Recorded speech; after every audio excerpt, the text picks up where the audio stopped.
ವಿದ್ಯಾರ್ಥಿಗಳೇ, ಇಂದು ಜಾಗತಿಕ ಸಾಹಿತ್ಯ ಪತ್ರಿಕೆಯ ಘಟಕ 2 ವಿಶ್ವ ಸಾಹಿತ್ಯದ ಪರಿಕಲ್ಪನೆಗಳು. ಇದರಲ್ಲಿ ದುರಂತದ ಪರಿಕಲ್ಪನೆ, ಕಪ್ಪು ಪ್ರಜ್ಞೆ ಮತ್ತು ಅಸಂಗತವಾದಗಳನ್ನು ಕುರಿತು ಇಂದು ತಿಳಿಯೋಣ. ದುರಂತದ ಪರಿಕಲ್ಪನೆ. ಟ್ರಾಜಿಡಿಯ ಈ ಪರಿಕಲ್ಪನೆ ನಮಗೆ ದೊರೆಯೋದು ಗ್ರೀಕರಲ್ಲಿ. ಪ್ರಾಚೀನ ಗ್ರೀಕ್ ಸಾಹಿತ್ಯ ಮತ್ತು ಸಂಸ್ಕೃತಿಗಳು ಪಾಶ್ಚಾತ್ಯ ಸಂಸ್ಕೃತಿಯ ತಳಹದಿಯಾಗಿರೋದನ್ನ ವಿದ್ವಾಂಸರು ಗುರುತಿಸುತ್ತಾರೆ. ಗ್ರೀಕ್ ಸಂಸ್ಕೃತಿ ತನ್ನ ಉಚ್ಛ್ರಾಯದ ನಂತರ ರೋಮನ್ ಸಂಸ್ಕೃತಿಯೊಂದಿಗೆ ಬೆರೆತು ಗ್ರೇಕೋ ರೋಮನ್ ಸಂಸ್ಕೃತಿಯಾಗಿ ಮಾರ್ಪಾಡಾಗಿ ಮುಂದೆ ಆಧುನಿಕ ಯುರೋಪಿನ ಬೌದ್ಧಿಕ ಮತ್ತು ಸಾಂಸ್ಕೃತಿಕ ಬೆಳವಣಿಗೆಗೆ ಪ್ರೇರಣೆಯಾದದ್ದು ಈಗ ಇತಿಹಾಸ. ಸಾಹಿತ್ಯ ಲೋಕಕ್ಕೆ ಗ್ರೀಕ್ ಸಂಸ್ಕೃತಿಯ ಕೊಡುಗೆ ಬಹಳ ಮಹತ್ವದ್ದು. ಅಂಥದ್ದೊಂದು ಪ್ರಮುಖ ಕೊಡುಗೆಯಲ್ಲಿ ಟ್ರಾಜಿಡಿಯು ಕೂಡ ಒಂದು. ಕಲೆ, ಧರ್ಮ, ಈ ತತ್ವಶಾಸ್ತ್ರಗಳ ಸಂಗಮ ಎನಿಸಿರುವಂತಹ ಈ ಗ್ರೀಕ್ ಟ್ರಾಜಿಡಿ ಗ್ರೀಕ್ನ ಚೇತನದ ಪ್ರತೀಕ ಎನಿಸಿದೆ. ಮ್ಯಾರಥಾನ್ ಮತ್ತು ಸಲಾಮಿಸ್ಗಳಲ್ಲಿ ಪರ್ಷಿಯಾದ ಬೃಹತ್ ಸೇನೆಯನ್ನು ಎದುರಿಸಿ ಹೋರಾಡಿದ ಯುದ್ಧಗಳಲ್ಲಿ ಗಳಿಸಿದ ಜಯ 5ನೇ ಶತಮಾನದಲ್ಲಿ ಈ ಗ್ರೀಕರಿಗೆ ಅಪಾರವಾದ ಆತ್ಮವಿಶ್ವಾಸವನ್ನು ತಂದುಕೊಡ್ತು. ಅಷ್ಟೇ ಅಲ್ಲ, ಕಲೆ ಸಾಹಿತ್ಯಗಳಲ್ಲಿ ನವೋದಯಕ್ಕೆ ನಾಂದಿಯಾಯಿತು. ಅಗಾಧವಾದ ಕಲ್ಪನೆ ಮತ್ತು ವೈಚಾರಿಕ ಶಕ್ತಿಗಳನ್ನು ಬೆಳೆಸಿಕೊಂಡು ಅನನ್ಯವಾದ ಕೃತಿಗಳನ್ನು ನೀಡಿದ ಈಸ್ಕಿಲಸ್, ಸೊಫೋಕ್ಲಿಸ್, ಯೂರಿಪಿಡಿಸ್ನಂತಹ ನಾಟಕಕಾರರನ್ನ ಗ್ರೀಕರು ತಮ್ಮ ಸಾಂಸ್ಕೃತಿಕ ಪ್ರತಿನಿಧಿಗಳೆಂದು ಅವರು ಪರಿಗಣಿಸಿದ್ದಾರೆ. ಭವ್ಯವಾದ ನಾಟಕ ಪರಂಪರೆಯನ್ನು ಕಟ್ಟಿ ತಮ್ಮ ಸುತ್ತಲಿನ ಸಾಮಾಜಿಕ ಬದುಕನ್ನ ಆಳವಾಗಿ ಅವಲೋಕನ ಮಾಡಿ ತೀಕ್ಷ್ಣವಾದ ತಾತ್ವಿಕ ಪ್ರಶ್ನೆಗಳನ್ನು ಎತ್ತಿದ ಈ ನಾಟಕಕಾರರನ್ನ ಗ್ರೀಕರು ತಮ್ಮ ಸಮಾಜದ ಶಿಕ್ಷಕರು ಎಂದೇ ಅವರು ಸ್ವೀಕರಿಸಿದ್ದಾರೆ. ಗ್ರೀಕ್ ನಾಟಕವು ಅಂದ್ರೆ ಬೇರೆ ಪ್ರಕಾರಗಳಿಗೆ ಹೋಲಿಸಿದರೆ ನಾಟಕ ತುಂಬಾ ವಿಶಿಷ್ಟವಾದ.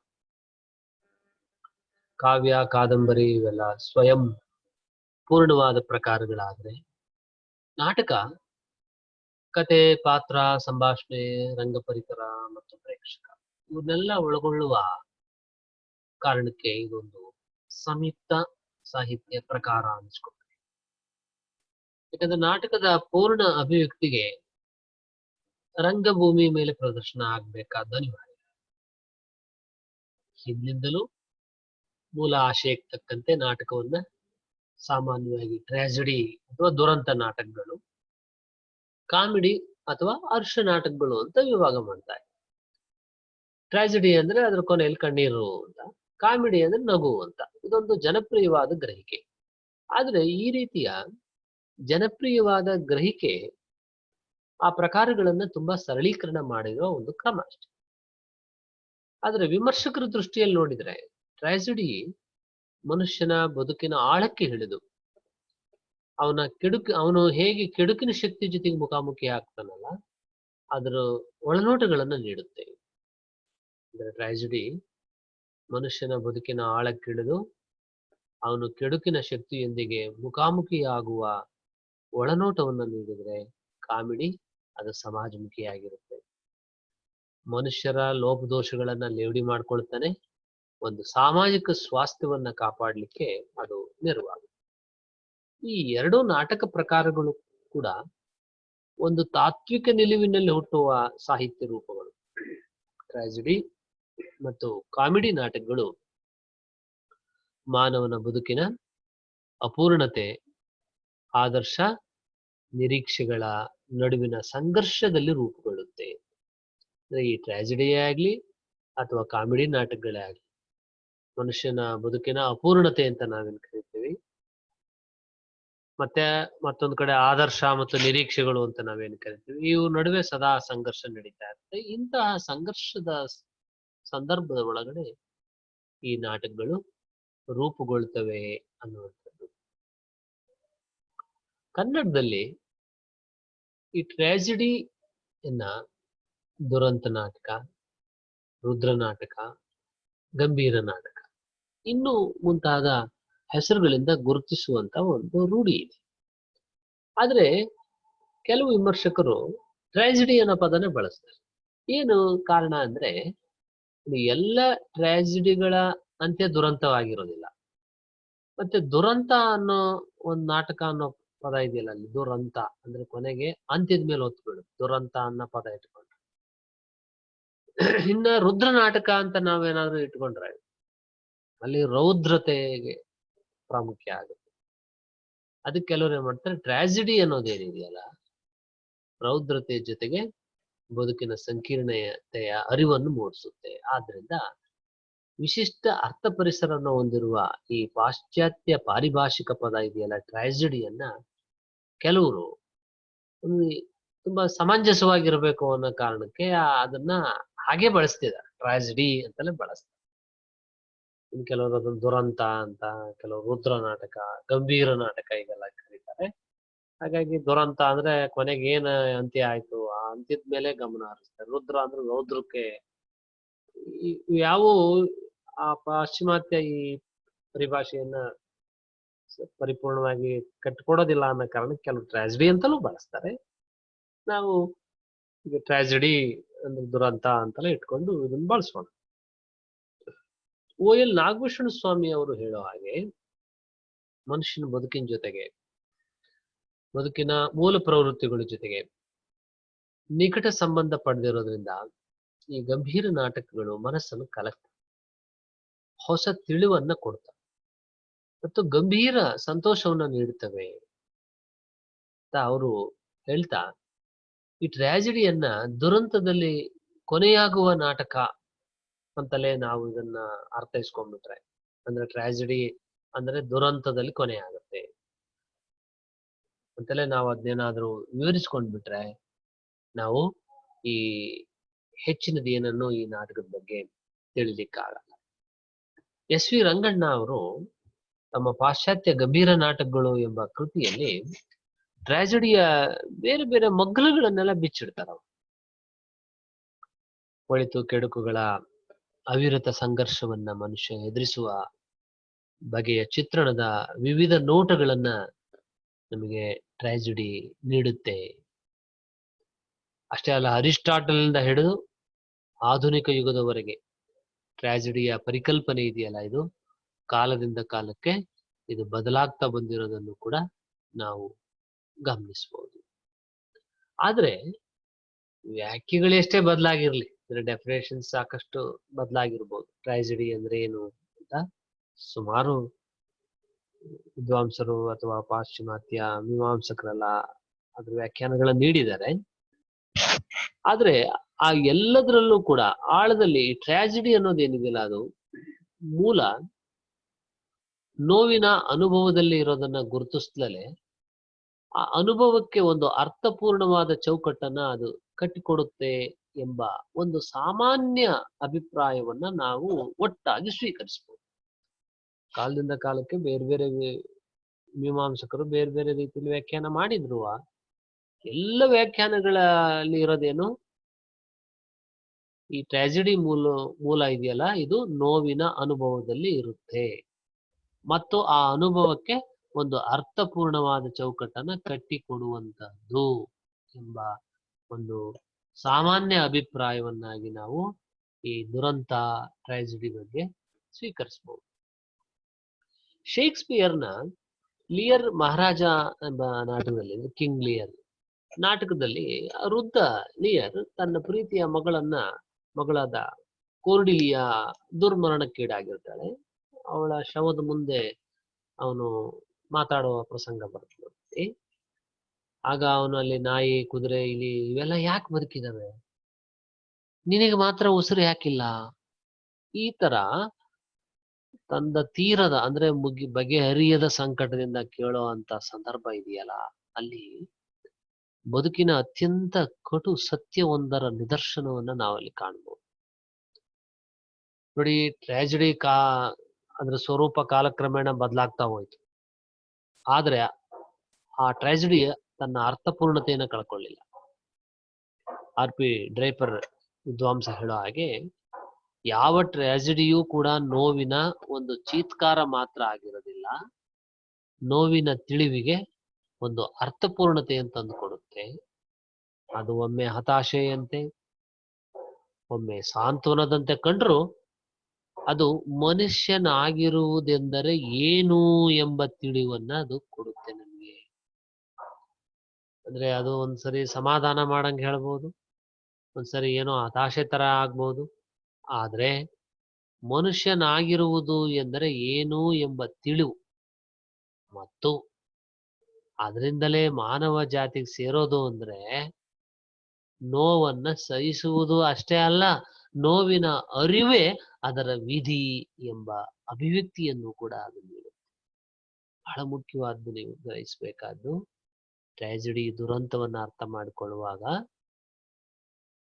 ಈ ಡ್ರೇಪರ್ ಹೇಳೋ ಹಾಗೆ, ಯಾವ ಟ್ರಾಜಿಡಿಯೂ ನೋವಿನ ಒಂದು ಚೀತ್ಕಾರ ಮಾತ್ರ ಆಗಿರೋದಿಲ್ಲ, ನೋವಿನ ತಿಳಿವಿಗೆ ಒಂದು ಅರ್ಥಪೂರ್ಣತೆಯನ್ನು ತಂದುಕೊಡುತ್ತೆ.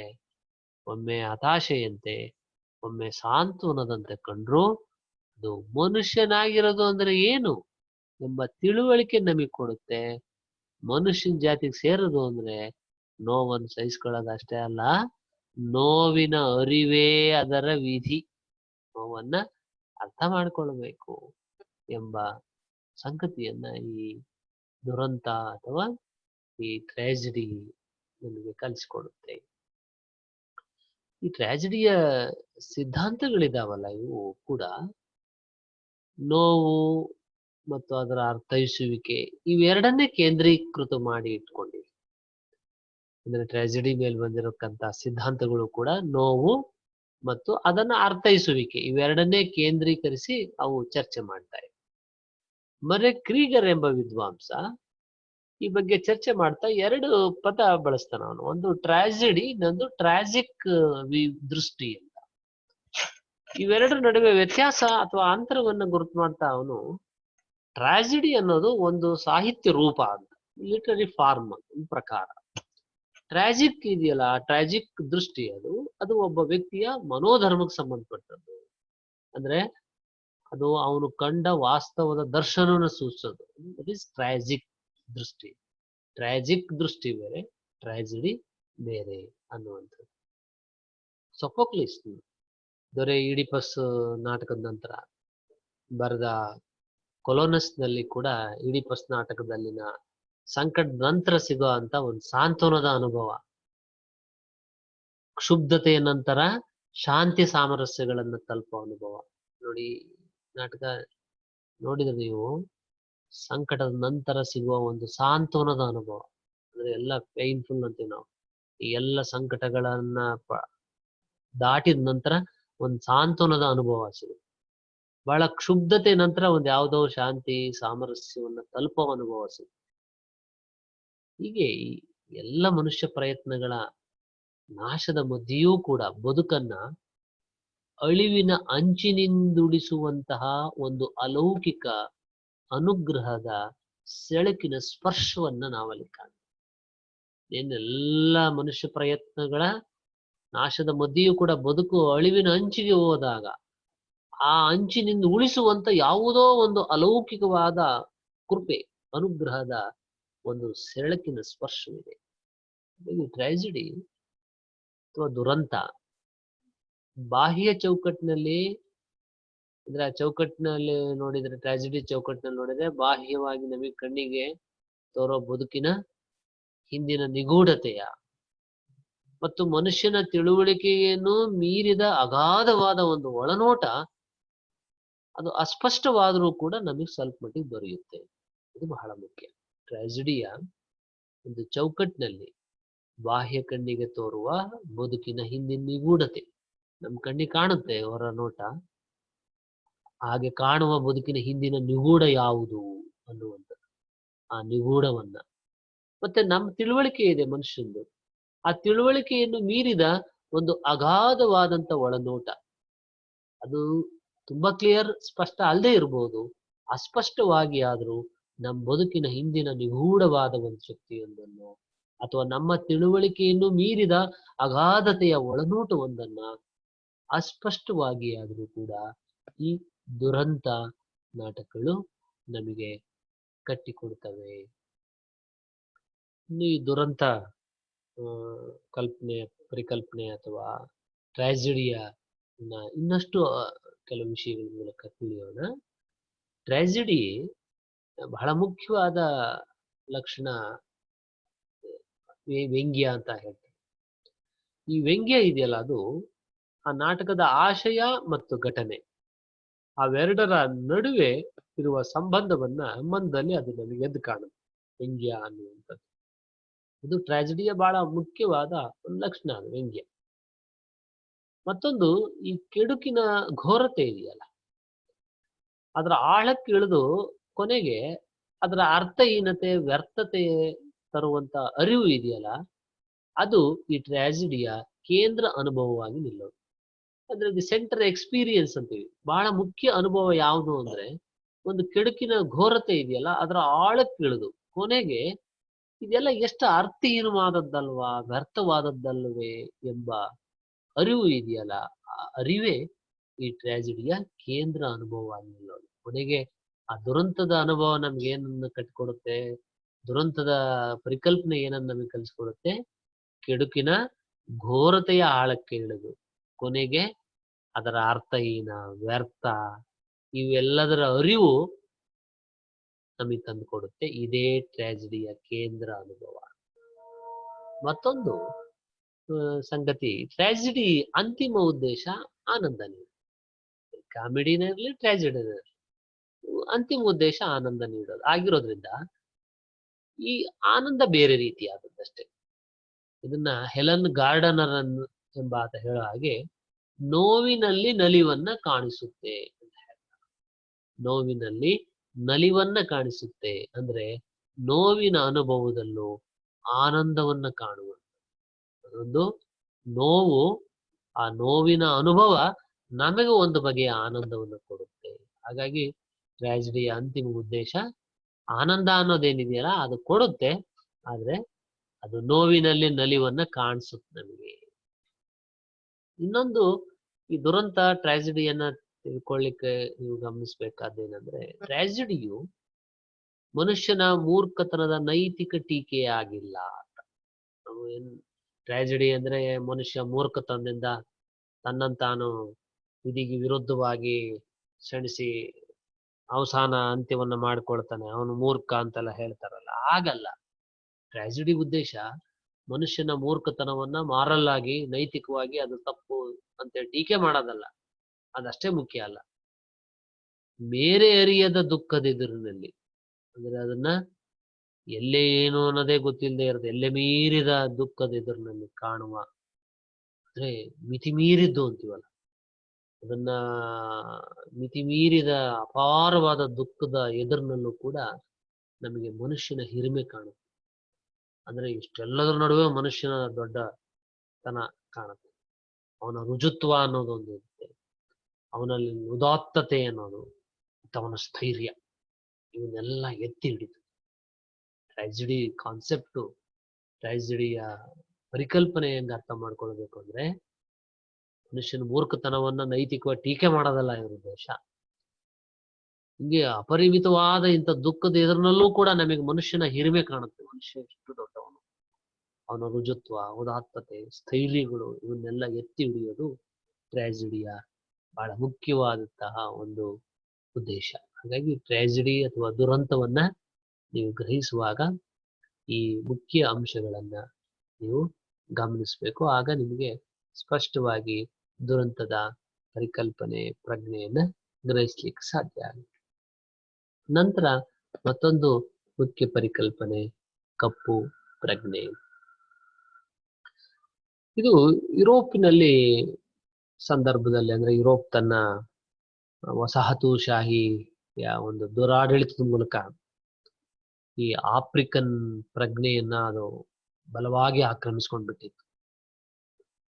ಎಷ್ಟು ಮಟ್ಟಿಗೆ ಅಂದ್ರೆ ಆಫ್ರಿಕಾದ ಈ ಮೂಲ ಸಂಸ್ಕೃತಿಗಳಿದಾವಲ್ಲ, ಅವರ ಆಚರಣೆಗಳು ಅವೆಲ್ಲ ಕ್ರೂರವಾದವು ಅಂತ.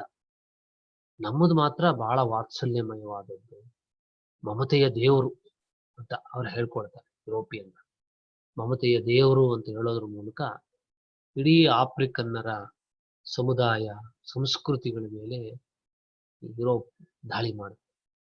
ಅಷ್ಟೇ ಅಲ್ಲ, ಅಖಂಡವಾದ ಇಡೀ ದಕ್ಷಿಣ ಆಫ್ರಿಕಾದ ಮೇಲೆ ತನ್ನ ಪ್ರಭುತ್ವವನ್ನು ಸಾಧಿಸಿ ನೋಡಿ. ಹಾಗೆ ಸಾಧಿಸಿದ ಮೇಲೆ ಅವ್ರು ಮಾಡಿದ್ದೇನು ಅಂದ್ರೆ, ಬಿಳಿಯರು ಶ್ರೇಷ್ಠ ಕರಿಯರು ಕೀಳು ಎಂಬ ಒಂದು ದಬ್ಬಾಳಿಕೆಯನ್ನ ಮಾಡುತ್ತೆ ಆಫ್ರಿಕನ್ನರ ಮೇಲೆ. ಬಿಳಿಯರೇ ಶ್ರೇಷ್ಠ ಕರಿಯರು ಕೀಳು ಎಂಬ ಒಂದು ದಬ್ಬಾಳಿಕೆಯನ್ನ ಮಾಡುತ್ತೆ. ಅದರ ಉದ್ದೇಶ ಇಡೀ ಕರಿಯರನ್ನೆಲ್ಲ ತನ್ನ ಗುಲಾಮರನ್ನಾಗಿ ಮಾಡ್ಕೊಳ್ಬೇಕು ಅನ್ನೋ ಕಾರಣ.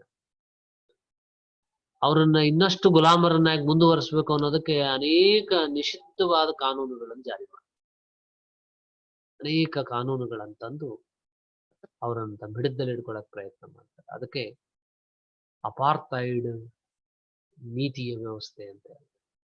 ಅಪಾರ್ಥೈಡ್ ನೀತಿ ವ್ಯವಸ್ಥೆ ಅಂದ್ರೆ ಪ್ರತ್ಯೇಕವಾದ ಅಭಿವೃದ್ಧಿ ಅಂತ. ಅಭಿವೃದ್ಧಿ ಅಂದ್ರೆ ಎಲ್ಲರಿಗೂ ಸಮಾನ, ಎಲ್ಲರನ್ನು ಸಮಾನ ಮಾಡೋದಲ್ಲ, ಅದಲ್ಲ. ಇದೊಂದು ರೀತಿ ಪ್ರತ್ಯೇಕ ಅಭಿವೃದ್ಧಿ, ಇದೊಂದು ರೀತಿ ಅಮಾನುಷವಾದ ನೀತಿ, ಅಮಾನವೀಯವಾದದ್ದು. ವರ್ಣಭೇದ ನೀತಿ ಅಂತಿರಲ್ಲ, ಹಾಗೆ ಕುಪ್ರಸಿದ್ಧವಾದದ್ದು ಇದೇ. ಮುಂದೆ ವರ್ಣಭೇದ ಎಂದು ಕುಪ್ರಸಿದ್ಧಿ ಒಂದು ಕುಖ್ಯಾತಿಯನ್ನು ಪಡೆಯುತ್ತೆ. ಇದನ್ನ ವರ್ಣದ್ವೇಷಿ ಅಂತಲೂ ಕರೀತಾರೆ. ಅಂದ್ರೆ ಎಷ್ಟರ ಮಟ್ಟಿಗೆ ಅವರು ಬಿಳಿಯರು ಕರಿಯರನ್ನ ಶೋಷಣೆ ಮಾಡಕ್ ಶುರು ಮಾಡಿದ್ರು ಅಂತಂದ್ರೆ, ಸಂವಿಧಾನಾತ್ಮಕವಾಗಿ ಅವರನ್ನ ದ್ವೇಷ ಮಾಡಕ್ ಶುರು ಮಾಡಿದ್ರು. ಅಂದ್ರೆ ಅವರಿಗೆ ಯಾವುದೇ ರಾಜಕೀಯ, ಸಾಮಾಜಿಕ, ಆರ್ಥಿಕವಾದ ಸೌಲಭ್ಯಗಳು ದೊರೆಯದಂತೆ ಮಾಡಿದ್ರು. ಅಂದ್ರೆ ಅವರು ಈ ಏನಿದೆಯಲ್ಲ ಅಪಾರ್ಥೈಡ್ ನೀತಿ ತಂದದ್ದು ಉದ್ದೇಶನೇ ಅದು. ಅದನ್ನು ಸಂವಿಧಾನಬದ್ಧವಾಗಿ ಅವ್ರಿಗೆ ಯಾವ ಹಕ್ಕುಗಳು ಸಿಗಬಾರ್ದು ಅನ್ನಂಗೆ ಮಾಡಿದ್ರು. ಅವರನ್ನೇ ಪ್ರತ್ಯೇಕ ಮಾಡಿ ಇಟ್ಟುಬಿಟ್ರು. ಎಷ್ಟು ಕ್ರೂರವಾಗಿತ್ತು ಅಂದ್ರೆ, ಕರಿಯರ ವಾಸಸ್ಥಾನಗಳನ್ನೇ ಬೇರೆ ಮಾಡಿ ಅವರು ಬಿಳಿಯರ ಜೊತೆ ಇರಬಾರ್ದು. ಶಾಲೆಗಳಿಗೆ ಪ್ರತ್ಯೇಕ ಸ್ಥಳಗಳನ್ನು ನಿಗದಿ ಮಾಡಿ, ಅಂದ್ರೆ ಕರಿಯರ ಮಕ್ಕಳು ಹೋಗೋ ಶಾಲೆಗಳು ಬೇರೆ. ಬಿಳಿಯರು ಮತ್ತು ಕರಿಯರ ನಡುವೆ ವಿವಾಹ ಮದುವೆಗಳನ್ನು ನಿಷಿದ್ಧ ಮಾಡಿ, ಕರಿಯರು ಬಿಳಿಯರು ಮದುವೆ ಆಗೋದು. ಅಷ್ಟೇ ಅಲ್ಲ, ಹೋಟೆಲ್ ಮೊದಲಾದ ಸಾರ್ವಜನಿಕ ಸ್ಥಳಗಳಿದಾವಲ್ಲ, ಅಲ್ಲಿಗೂ ಕೂಡ ಈ ಸಂಪೂರ್ಣವಾಗಿ ಕರಿಯರನ್ನ ಅವ್ರ ಪ್ರವೇಶವನ್ನ ನಿಷೇಧ ಮಾಡಿ, ಅವರು ಹೋಗಂಗೆ ಸಾರ್ವಜನಿಕವಾದ ಹಕ್ಕೇ ಇಲ್ಲ ಅವ್ರಿಗೆ, ಒಂದು ಪಬ್ಲಿಕ್ ರೈಟನ್ನೇ ಇಲ್ಲ, ಅದನ್ನ ನಿರಾಕರಣೆ ಮಾಡಿ ಇಂತಹ ಅಮಾನುಷವಾದ ನೀತಿಗಳನ್ನ ಅಲ್ಲಿನ ಬಿಳಿಯರ ಸರ್ಕಾರ ಜಾರಿ ನೋಡಿ. ಈ ಕಪ್ಪು ಪ್ರಜ್ಞೆ ಅನ್ನೋದು ಯಾಕೆ ಬಂತು, ಹೇಗೆ ಬಂತು ಅನ್ನೋದನ್ನ ತಿಳ್ಕೋಬೇಕು ಅಂದ್ರೆ ನೀವು ಈ ಹಿನ್ನೆಲೆ ತಿಳ್ಕೋಬೇಕು. ವಸಾಹತು ಶಾಹಿಯ ದುರಾಡಳಿತ ಇದೆಯಲ್ಲ, ಅದು ಆಫ್ರಿಕನ್ ಪ್ರಜ್ಞೆಯನ್ನ ಆವರಿಸಿಕೊಂಡು ಅವರನ್ನು ಸಂಪೂರ್ಣವಾಗಿ ಗುಲಾಮರನ್ನಾಗಿ ಮಾಡಿಕೊಂಡು ವರ್ಣಭೇದ ನೀತಿಯ ಮೂಲಕ ಅವರನ್ನ ದೂರ ಇಡೋ ಪ್ರಯತ್ನವನ್ನು ಮಾಡಿದ್ರು. ಇಂತಹ ಸಂದರ್ಭದಲ್ಲಿ ಅಂದ್ರೆ ಅಮಾನುಷವೂ ಆಗಿರ್ತಕ್ಕಂತಹ ಬಣ್ಣದ ಕಾರಣಕ್ಕೆ ಬಹಳ ನಿಕೃಷ್ಟವಾಗಿ ಕಾಣ್ತಾ ಇದ್ದು ಇವರು, ಮತ್ತೆ ಆ ಕಾರಣಕ್ಕೆ ಅನೇಕ ಕಾನೂನುಗಳನ್ನ ಜಾರಿಗೆ ತರೋದ್ರ ಮೂಲಕ ನಿರಂತರವಾಗಿ ಶೋಷಣೆ ಮಾಡ್ಕೊಳ್ತಾ ಬಂದರು. ಅಂದ್ರೆ ಕಪ್ಪು ಆಫ್ರಿಕನ್ನರನ್ನ, ಯುರೋಪಿಯನ್ನರು ಅಂದ್ರೆ ಅಮಾನುಷವಾದ, ಅವರು ಕಪ್ಪುಗಿದ್ದಾರೆ ಅನ್ನೋ ಕಾರಣಕ್ಕೆ ಅವ್ರನ್ನ ದೂರ ಇಡಕ್ಕಾಗಿ ಕಾನೂನುಗಳನ್ನು ತಂದು ಆ ಮೂಲಕ ನಿರಂತರವಾಗಿ ಆ ಕಪ್ಪು ಜನರ ಶೋಷಣೆಯನ್ನ ಮಾಡ್ತಾ ಇದ್ರಲ್ಲ. ಈ ಯುರೋಪಿಯನ್ ಯಾಜಮಾನ್ಯಕ್ಕೆ ಅಂದ್ರೆ ಯಜಮಾನಿ ಅವರ ಈ ಯಜಮಾನಿಕೆಗೆ ಕಪ್ಪು ಜನರು ಕೊಟ್ಟ ತಾತ್ವಿಕವಾದ ಪ್ರತಿಕ್ರಿಯೆ ಕಪ್ಪು ಪ್ರಜ್ಞೆ.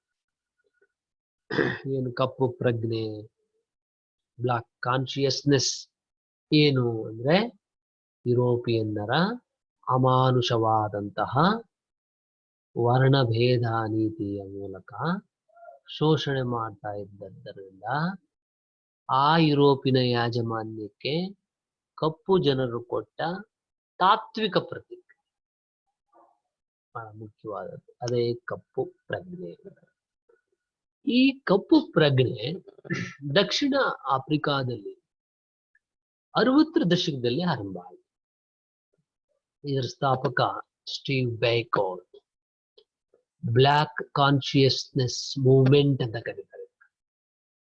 ಬ್ಲಾಕ್ ಕಾನ್ಶಿಯಸ್ನೆಸ್ ಮೂವ್ಮೆಂಟ್ ಇದು ಹುಟ್ಟುಕೊಳ್ಳಿಕ್ಕೆ ಬಹಳ ಮುಖ್ಯವಾದ ಕಾರಣ ಶಾರ್ಪ್ ವ್ಯಾಲಿ ದುರಂತ. ಅಂದ್ರೆ 60ರ ದಶಕದಲ್ಲಿ ಎಲ್ಲಾ ಕ್ಷೇತ್ರಗಳಲ್ಲೂ ಕೂಡ ಬಿಳಿಯರ ಸರ್ಕಾರದ ದಬ್ಬಾಳಿಕೆ, ಹಿಂಸೆಗಳು ಹೆಚ್ಚಾಗ್ತಾ ಇತ್ತು. ಒಂದ್ ರೀತಿ ಉಸಿರು ಕಟ್ಟಿಸುವಂತಹ ಒಂದು ಪರಿಸ್ಥಿತಿ. ಅತ್ಯಂತ ಕ್ರೂರವಾದ ನಿರ್ಬಂಧಗಳೆಲ್ಲ ಅವ್ರ ಮೇಲೆ ಹೇರ್ತಾ ಇದ್ರು. ಅದರಿಂದಾಗಿ ಈ ಕಪ್ಪು ಪ್ರಜ್ಞೆಯ ಚಳುವಳಿ ಜನ್ಮ ತಳೆ. ಆ ಕಪ್ಪು ಪ್ರಜ್ಞೆಯ ಕಾನ್ಶಿಯಸ್ನೆಸ್ ಮೂಮೆಂಟ್ ಇದೆಯಲ್ಲ, ಬ್ಲಾಕ್ ಕಾನ್ಶಿಯಸ್ ಮೂಮೆಂಟ್, ಆ ಉಸಿರುಗಟ್ಟಿಸೋ ಅಂತ ಒಂದು ಪರಿಸ್ಥಿತಿಯಿಂದ ದಿನ ದಿನ ಕ್ರೂರ ನಿರ್ಬಂಧಗಳು ಹೆಚ್ಚಾದದ್ರಿಂದ ಆ ಚಳುವಳಿ ಉಟ್ಕೊಂಡು. ಏನು ಈ ಚಳುವಳಿ ಮುಖ್ಯ ಉದ್ದೇಶ ಏನು? ಕಪ್ಪು ಜನರಲ್ಲಿ ಒಂದು ರಾಜಕೀಯ ಪ್ರಜ್ಞೆ ಮೂಡಿಸ್ಬೇಕು, ಅವ್ರಿಗೊಂದು ಪೊಲಿಟಿಕಲ್ ಅವೇರ್ನೆಸ್ ಮೂಡಿಸ್ಬೇಕು. ಮತ್ತೆ ಆ ಚಳುವಳಿ ಕೆಲವು ಘೋಷವಾಕ್ಯಗಳನ್ನ ಬಳಸ್ಕೊಳ್ತು ನೋಡಿ. ಅವು ಇಡೀ ಚಳವಳಿಯ ಉದ್ದೇಶವನ್ನ ಅವು ಪ್ರತಿಬಿಂಬಿಸ್ತವೆ. ಕಪ್ಪು ಮನುಜ ನೀನು ನಿನ್ನಿಂದಲೇ. ನೋಡಿ ಎಷ್ಟು ಸೊಗಸಾಗಿದೆ. ಕಪ್ಪು ಸುಂದರ. ಅಂದ್ರೆ ಇಲ್ಲಿಯವರೆಗೂ ಬಿಳಿಯರು ಕನಿಷ್ಠ ನಿಕೃಷ್ಟ ಅಂತ ಇದ್ರಲ್ಲ, ಈ ಕಪ್ಪು ವರ್ಣೀಯರು ತಮ್ಮ ಕಪ್ಪುತನದ ಸಂಸ್ಕೃತಿಯನ್ನ ಮುಖ್ಯವಾಹಿನಿಗೆ ತಂದ್ರು. ಅದನ್ನೇ ಮೇನ್ ಮುಖ್ಯ ಅಂತ ಪರಿಗಣಿಸಿದ್ರು, ಮುಖ್ಯವಾಹಿನಿಗೆ ತರ್ಲಿಕ್ಕೆ ಪ್ರಯತ್ನ ಮಾಡಿದ್ರು. ಅದ್ರ ಜೊತೆಗೆ ಸಾವಿರಾರು ವರ್ಷಗಳಿಂದ ಬಣ್ಣದ ಬಗ್ಗೆ ಇದ್ದ ಒಂದು ಪೂರ್ವಾಗ್ರಹ ಇತ್ತಲ್ಲ, ಕಪ್ಪು ಕನಿಷ್ಠ ಒಳ್ಳೇದಲ್ಲ, ಅಥವಾ ಕೆಳಗೆ ನಾವು ಬಿಳಿ ಮೇಲು ಅನ್ನೋದಿತ್ತಲ್ಲ, ಆ ಒಂದು ಪೂರ್ವಾಗ್ರಹಗಳನ್ನ ಹೊಡೆದ್ರು. ಮತ್ತು ಈ ಆಫ್ರಿಕನ್ ಚಿಂತನಾ ಕ್ರಮ ಇತ್ತಲ್ಲ, ಈ ಕಪ್ಪು ಪ್ರಜ್ಞೆ ಚಿಂತನಾ ಕ್ರಮ, ಇದನ್ನ ನಾವು ಮುಖ್ಯವಾಗಿ ತರಬೇಕು. ಆಫ್ರಿಕಾದಾದ್ಯಂತ ನಮ್ ಬಣ್ಣ ಇದೆ, ಅದಕ್ಕೆ ಪ್ರೌಡ್, ಹೆಮ್ಮೆ ಇರ್ಬೇಕು ನಮ್ಗೆ. ಹೌದು, ನಾನು ಕಪ್ಪು, ವಿಶ್ವಾಸವನ್ನ ಬೆಳೆಸ್ಬೇಕು. ಆಮೇಲೆ ಕಪ್ಪಾದದ್ದು ಶ್ರೇಷ್ಠ ಅನ್ನುವಂತ ಭಾವನೆ ಬಿತ್ತಬೇಕು ಜನರಲ್ಲಿ. ಅಂಥದ್ದೊಂದು ಚಳುವಳಿ ಅಲ್ಲಿ ವ್ಯಾಪಿಸ್ಕೊಳ್ತಾ ಇದೆ. ಇದನ್ನ ನೆಗ್ರಿಟ್ಯೂಡ್ ಚಳುವಳಿ ಅಂತ ಕರೀತಾರೆ. ಇದನ್ನ ಹೀಗೆ ಹುಟ್ಕೊಂಡದ್ದು ಇದು ಈ ಕಪ್ಪು ಪ್ರಜ್ಞೆ ಅನ್ನುವಂಥದ್ದು. ಅಂದ್ರೆ ಇದು ಈ ನಿರ್ವಸಾಹತೀಕರಣ ಅಂತ ನಾವೇನು ಕರಿತೀವಿ, ಡಿಕಲೋನಿಯಲೈಸ್, ಅದರ ಬಹಳ ಮುಖ್ಯವಾದ ಒಂದು ಅಸ್ತ್ರ ಈ ಕಪ್ಪು ಪ್ರಜ್ಞೆ ಚಳುವಳಿ. ಹಂಗ ನೋಡಿದ್ರೆ ಇದು ವಿಮೋಚನೆಗೆ ಮುಖ ಮಾಡಿ ನಿಂತಿರ್ತಕ್ಕಂಥ ಒಂದು ಕಪ್ಪು ಜನ ಸಮುದಾಯದ ತೀರ್ಮಾನನೂ ಹೌದು. ಹೌದು, ನಮಗೊಂದು ಬಿಡುಗಡೆ ಬೇಕು. ಆ ಬಿಡುಗಡೆಯ ಕಡೆ ಮುಖ ಮಾಡಿ ನಿಂತಿರೋ ಜನರ ತೀರ್ಮಾನನೂ ಹೌದು. ಅದು ನಿರ್ವಸಾಹತೀಕರಣದ ಮುಖ್ಯ ಅಸ್ತ್ರವೂ ಆಗಿತ್ತು. ಇದು ಆಫ್ರಿಕಾದಲ್ಲಿ ಅಥವಾ ಅಮೆರಿಕ ಎಲ್ಲೂ ಭಿನ್ನ ಏನಲ್ಲ ಇದು. ಯಾಕಂದ್ರೆ ನೀವು ಅಮೆರಿಕ ಸಂದರ್ಭದಲ್ಲಿ ಅಲ್ಲಿ ಒಬ್ಬ ನೀಗ್ರೋ ತನ್ನ ಹೆಂಡತಿಯನ್ನ ತನ್ನವಳು ಅಂತ ಹೇಳೋ ಧೈರ್ಯ ಕೂಡ ಅವನಿಗೆ ಇರೋದಿಲ್ಲ. ಹಾಗಾಗಿ ಈ ಬಿಳಿಯರ ಕಾನೂನುಗಳಿದ್ದಾವಲ್ಲ, ಅವು ನಿರಂತರವಾಗಿ ಕರಿಯರನ್ನ ಶೋಷಣೆ ಮಾಡ್ಕೊಳ್ತಾ ಹೆಚ್ಚಾಗ್ತಲೇ ಇತ್ತು. ನೋಡಿ, ನಾನು ಶಾರ್ಪ್ ವ್ಯಾಲಿ ದುರಂತ ಹೇಳ್ತಾ ಇದ್ದೆ, ಅದು ಈ ಕಪ್ಪು ಹೋರಾಟಕ್ಕೆ ಕಾರಣ ಆದ್ರೆ ಮುಂದೆ ಸೂವೇಟೋ ದುರಂತ ಇಡೀ ಕಪ್ಪು ಜನರ ಕ್ರಾಂತಿಯನ್ನ ಅದು ತೀವ್ರಗೊಳಿಸುತ್ತೆ. ಅಂದ್ರೆ ದೇಹದ ಬಣ್ಣವನ್ನೇ ಗುರಿಯನ್ನಾಗಿರಿಸಿಕೊಂಡು ಬಿಳಿಯರು ಮಾಡಿದಂತಹ ಈ ಅಮಾನುಷತನ ಇದೆಯಲ್ಲ, ಇದರ ವಿರುದ್ಧ ಆಫ್ರಿಕಾದ ಆ ಕರಿಯ ಜನತೆ ಬಹಳ ದೊಡ್ಡ ಹೋರಾಟವನ್ನು ಮಾಡ್ತಾರೆ. ಇದೇ ಸಂದರ್ಭದಲ್ಲಿ ಕಪ್ಪು ಜನರು ಕಪ್ಪುತನಕ್ಕೆ ಮರಳೋದ್ರ ಜೊತೆಗೆ ಆ ಕಪ್ಪುತನ ಇದೆಯಲ್ಲ, ಅದರಲ್ಲೇ ನಮ್ಮ ಸಮಸ್ಯೆಗೆ ನಾವು ಪರಿಹಾರ ಕಂಡುಕೊಳ್ಬೇಕು ಅನ್ನುವ ಒಂದು ಉದ್ದೇಶವನ್ನು ಮುಖ್ಯವಾಗಿಟ್ಕೊಳ್ತಾರೆ. ಮತ್ತು ಆವಾಗ ಅನೇಕ ಕಪ್ಪು ಬರಹಗಾರರು ತಮ್ಮ ಸಂಸ್ಕೃತಿನ ಜಗತ್ತಿಗೆ ಪರಿಚಯ ಮಾಡ್ಕೊಡಕ್ ಮುಂದೆ ಬರ್ತಾರೆ. ಮತ್ತೆ ಈ ಕಪ್ಪುತನ ಇದೆಯಲ್ಲ ಅದನ್ನ ಕುರಿತು ಸಾಹಿತ್ಯ ಸೃಷ್ಟಿ ಮಾಡ್ತಾರೆ. ಮತ್ತೆ ಇದೇ ಸಂದರ್ಭದಲ್ಲಿ ಅನೇಕ ಕಪ್ಪು ಬರಹಗಾರರು ತಮ್ಮ ಬರವಣಿಗೆಯ ಭಾಷೆ ಇಂಗ್ಲಿಷ್ ಅನ್ನು ಬಿಟ್ಟು ತಮ್ಮ ಬುಡಕಟ್ಟು ಭಾಷೆಗಳಲ್ಲಿ ಸಾಹಿತ್ಯ ರಚನೆ ಮಾಡಕ್ ಶುರು ಮಾಡ್ತಾರೆ. ಜಗತ್ತಿನ ಸರ್ವಶ್ರೇಷ್ಠ ಲೇಖಕರಲ್ಲಿ ಒಬ್ಬರಾಗಿರ್ತಕ್ಕಂಥ ಗುಗಿವಾ ತಿಯಾಂಗೋ ಮತ್ತು ಚಿನುವಾ ಅಚಿಬೆ, ಓಲೆ ಶೋಯಾಂಕ ಇಂತಹ ಮಹತ್ವದ ಬರಹಗಾರರು ಈ ನಿಟ್ಟಿನಲ್ಲಿ ದುಡಿದಂತಹ ಪ್ರಮುಖರು ಎಂದು ಹೇಳಬಹುದು. ಗೂಗಿ ತನ್ನ ಎ ರೈಟರ್ ಪ್ರಿಸನ್ ಡೈರಿ ಅನ್ನೋ ಒಂದು ಕಾದಂಬರಿನ ಕಿಕಲಯ ಅನ್ನೋ ಒಂದು ಬುಡಕಟ್ಟಿನ ಭಾಷೆಯಲ್ಲಿ ಬರೀತಾರೆ. ಇನ್ನು ಚಿನುವಾ ಅಚಿಬೆ ಥಿಂಗ್ಸ್ ಫಾಲ್ ಅಪಾರ್ಟ್ ತಮ್ಮ ಪಠ್ಯಕ್ಕಿದೆ, ಅದು ಮುಂದೆ ವಿಸ್ತಾರವಾಗಿ ಓದೋಣ. ಆ ಕಾದಂಬರಿಯಲ್ಲಿ ಬಿಳಿಯರು ಕರಿಯರ ಬಗ್ಗೆ ಬರೆದಿಟ್ಟಿದ್ದ ಕಟ್ಟುಕತೆಗಳಿದ್ದಾವಲ್ಲ ಅದನ್ನ ಇಡೀ ಜಗತ್ತಿಗೆ ಅವರು ತೆರೆದು ಕರಿಯ ಜನಾಂಗದ ವಾಸ್ತವ ಸಂಸ್ಕೃತಿಗಳನ್ನು ಪರಿಚಯ ಮಾಡ್ತಾರೆ. ಹೀಗೆ ಈ ಕಪ್ಪು ಹೋರಾಟ ಅಂದ್ರೆ ಕಪ್ಪು ಪ್ರಜ್ಞೆ, ಅದರಿಂದ ಹುಟ್ಕೊಂಡ ಕಪ್ಪು ಹೋರಾಟ, ಅದ್ರ ಜೊತೆಗೆ ಬಂದು ಕಪ್ಪು ಸಾಹಿತ್ಯ, ಇವೆಲ್ಲ ಜೊತೆಗೆ ಇರ್ತವೆ ಗಮನಿಸ್ಬೇಕು. ಅಂದ್ರೆ ಕಪ್ಪು ಹೋರಾಟ ಇರ್ಬೋದು, ಸಾಹಿತ್ಯ ಇರ್ಬೋದು, ಅದ್ರ ಜೊತೆಗೇನೆ ಕಪ್ಪು ಪ್ರಜ್ಞೆಯ ಚಳುವಳಿ ಕೂಡ ಬಂದಿದೆ.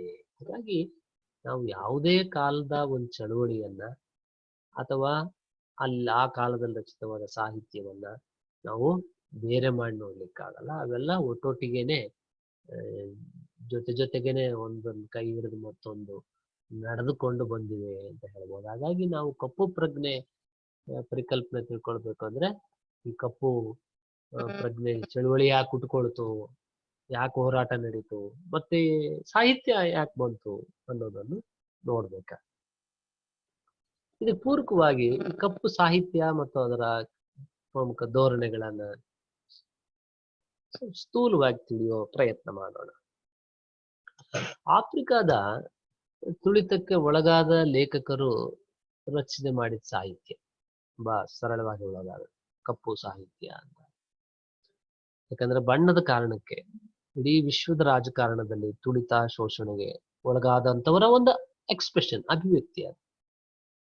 ತಮ್ಮ ವರ್ಣದ ಅಹಂನಿಂದಲೇ ಆಫ್ರಿಕಾ ಖಂಡವನ್ನು ಪ್ರವೇಶ ಮಾಡಿದ ಬಿಳಿಯರು, ಅವ್ರಿಗೊಂದು ಅಹಂ ಇತ್ತು. ಅವ್ರಿಗೆ ನೋಡಿ ಬಹಳ ಅಪಾಯಕಾರಿಯಾದಂಥದ್ದು ಅಹಂ, ತಮ್ಮ ಬಣ್ಣದ ಅಹಂ ಇತ್ತು ಅವ್ರಿಗೆ. ಅದರಿಂದ ಆಫ್ರಿಕಾ ಖಂಡಕ್ಕೆ ಪ್ರವೇಶ ಮಾಡ್ತಾರೆ ಬಿಳಿಯರು.